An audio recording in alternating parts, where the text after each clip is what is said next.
Zegt je een eilander forensen varen ze wat alle dagen heen en weer. Reist hij het bijrekenen binnen het werkdagen van goed 11 uren. Daar dreigend nou nog een uur bij te komen. En dat betekent ek letter thuis.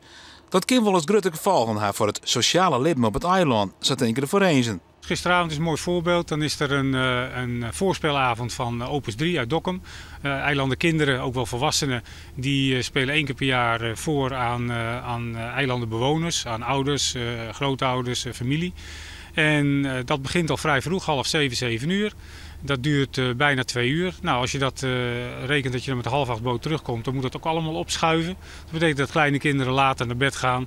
En dat is niet acceptabel. Rederij Wagenborg zei dat de gemeente Schiermonnikoog en ook de ondernemers op het eiland zelfs vregen gaan de nieuwe vaartijden. De laatste boot een uur later vaarlitten zou namelijk grote vaartdielen hebben. Nu varen we 4 keer per dag in de winter en 6 keer per dag in de zomer. Even op hoofdlijnen.